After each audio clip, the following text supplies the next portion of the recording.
Yon, what's up mga ka-breeder? Magandang araw po sa inyo at isang mapagpalang hapon sa inyo ngayong araw. Pasensya na kayo kasi ngayon lang ulit tayo nakabalik sa ating pagbablog dahil sa marami tayong pinagkabisihan. Kasi may mga nagchat-chat po sa akin na wala nang update doon sa aking mga binablog dati ng mga sisew. Ngayon, i-update ko po kayo. Tapos, ngayong araw po ay schedule ng aking pagpupurga. Ang gamit ko po ay natural. Ipapakita ko po sa inyo.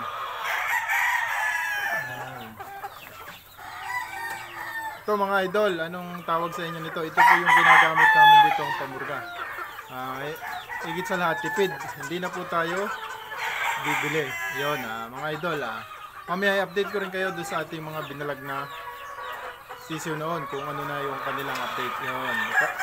Ngayon ay magpe-prepare po ako ng pamurga sa ating mga stag na po sila. Tapos may mga update po tayo doon sa ating, mayroon tayo ngayong late born, nagpalabas tayo ng late born pero medyo malalaki na po sila. Yun, mga idol, mga ka-breeder, samahan niyo ako sa aking vlog na ito.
Yun mga idol, umpisa na natin yung pag-prepare. Ganito po yun, doon sa mga makakapanood po na hindi pa gumamit ng ganito or hindi nila alam paano gamitin. Ito po ay matagal na namin ginagamit sa lolo ko pa, tapos yung tatay ko. Ito po ay hahatiin natin sa gitna.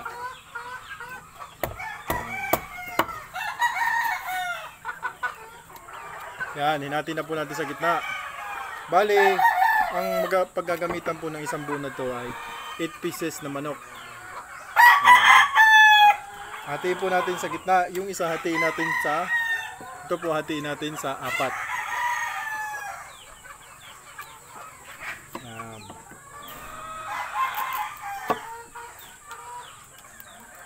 Tapos kukunin po natin yung laman. Yan, ganito. Yan, ganyan po siya. 4 pieces po ang hati niyan. Yan, ganito po kalalaki yung mangyayari. Yan, ito yung isusubo natin sa bawat manok natin. Yan. Ganyan po siya. Malaking tipid po ito, malaking tulong sa mga backyard po na katulad ko. Ang ginagamit po nito ay yung bata pa or mura pa. Hindi po yung matigas kasi mahirap na po yun na matunaw. Ito yung pinakamaganda. Ito po effective. Ito sa mga gustong sumubok, napaka-effective po nito. Yan, mga ka-breeder, prepare ko lang ito tapos update ko po kayo mamaya pagtapos ko mag-prepare.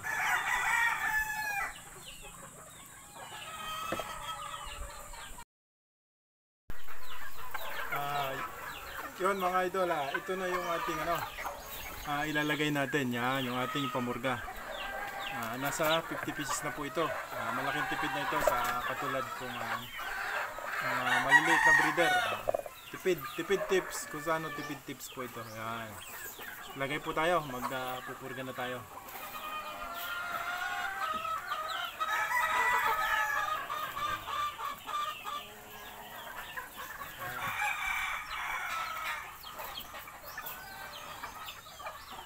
Mga idol, sa mga nag-ano po ng update sa mga sisiw natin na bindirintaan.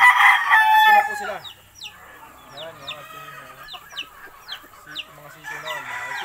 natin na Beatles White. Yan. Malalaki na po. Mamaya po update ko kayo. Mag-purga lang tayo.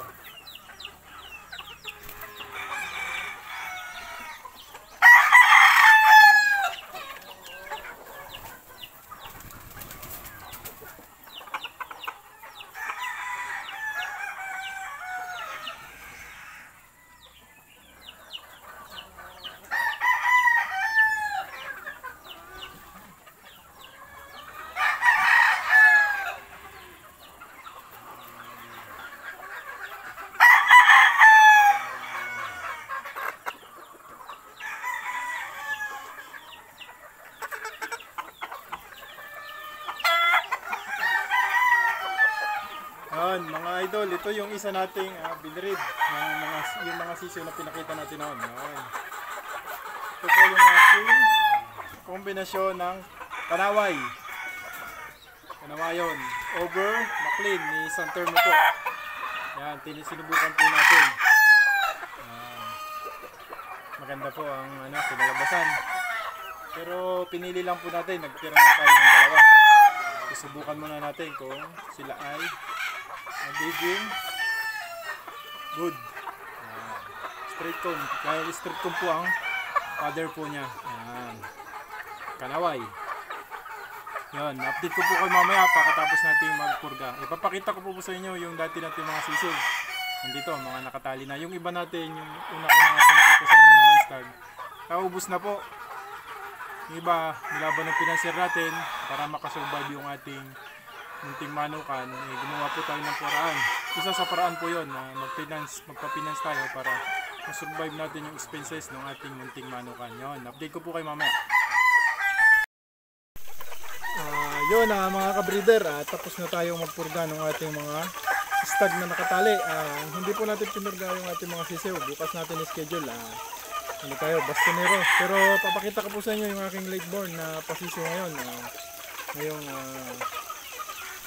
year. Ito po sila mga idol. Papakita ko sa inyo.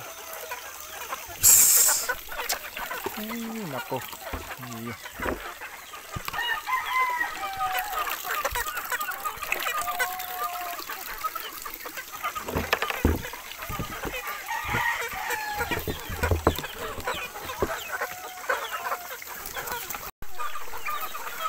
Yan mga idol, ito yung ating mga lateborn.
Yan mga idol, mga kabreeder, yan yung ating lateborn.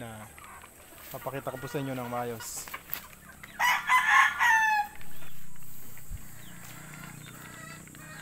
Yan sila mga idol.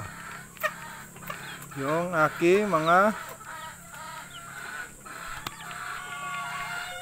late born.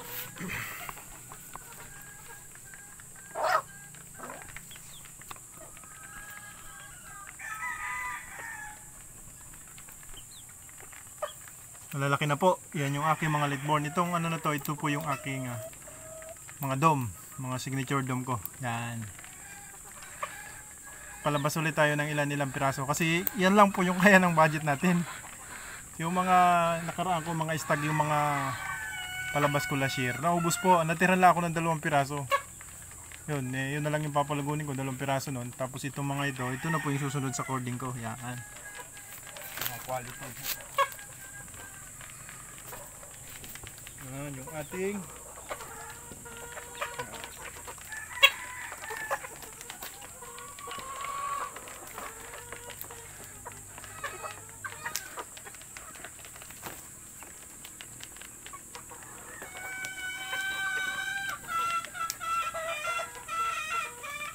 makikita nyo po mga idol, ang breed ko lang ay halos of color, white and the dome.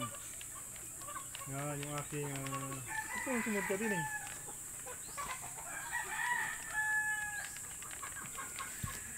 Kabating yung asawa ko mga idol, kumatawa. Gablog ako eh, walang tagawak.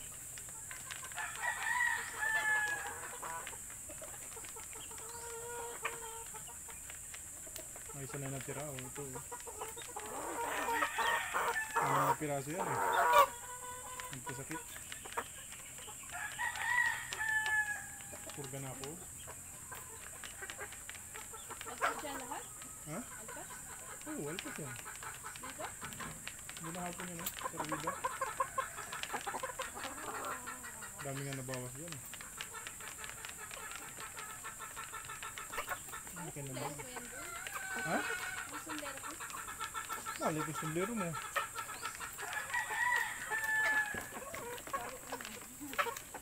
Baho na. Simbaho mo na.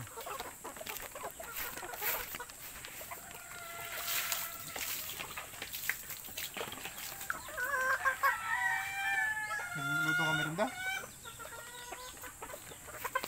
Bisita ko mga idol oh. Be, shout out.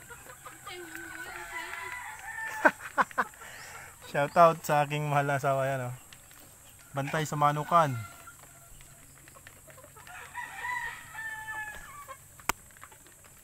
Kunyari lang yan, suporta. Joke. Laki na.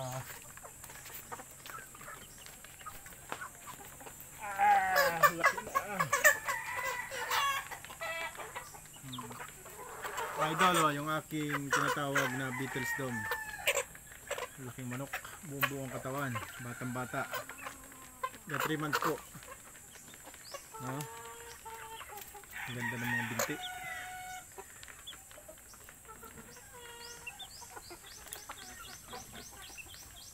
Aking mga dome.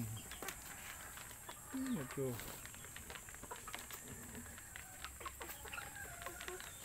Tapos may ilan-ilan po tayong McLean. Nagpalabas tayo ng ilang McLean. Mga idol ah. Ito yung aking McLean. San Telmo po ito. Ang bloodline nito is San Telmo. Laki. Ang lalaki. Ano gusto?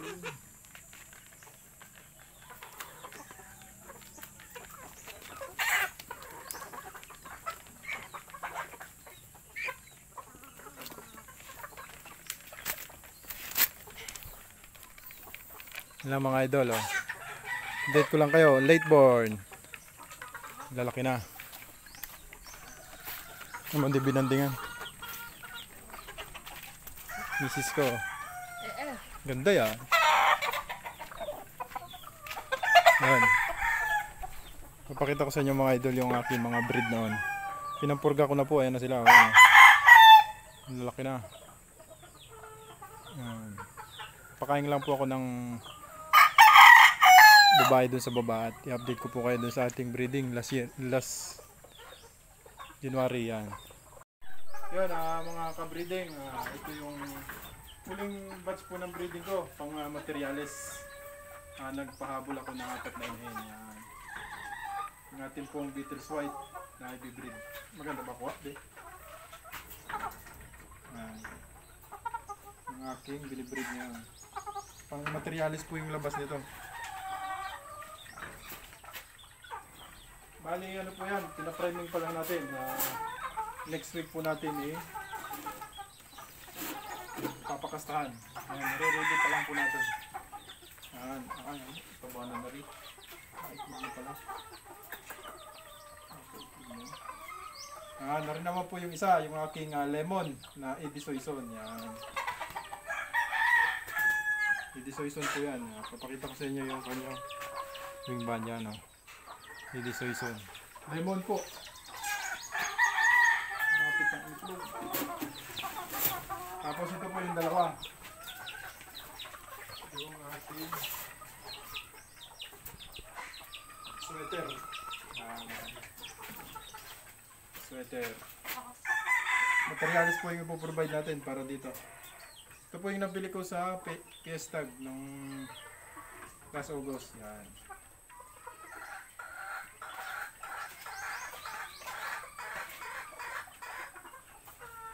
Mga kabrida may itlog na siya pero wala po ito similya. Paganda ng itlog Tapos ito po yung pang-apat. Ang ating Kelso. Ang materials ni Boy breed natin. John Bishop Kelso po. White-legged. Bishop Kelso. Gandang inahin po mga idol. Mapit na rin.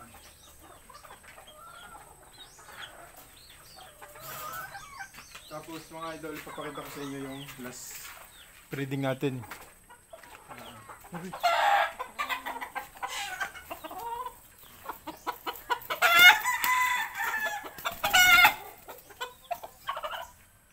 Yan, ito po yung aking breeding na ilang sisi na pinapakita ko sa inyo dati. Yung ating nilapag sa lupa. Ito na po sila. Malalaki na. Doon sa nagchat-chat po sa akin, ba't walang update? Ito na po yung update. Napakagaganda na po ng ating mga manok. Hindi pa lang po ito available kasi mga bata pa. Tapos ito po yung iba.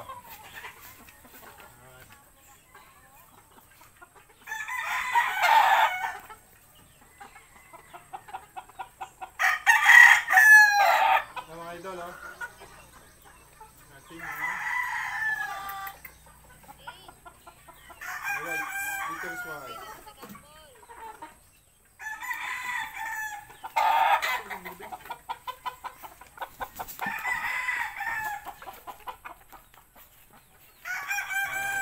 Po yung ating 5K sweater. Ito yung mga sisiw po noon.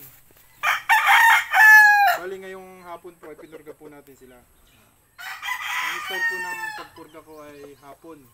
Hindi na po natin sila pinapakain. Bukas ng umaga na.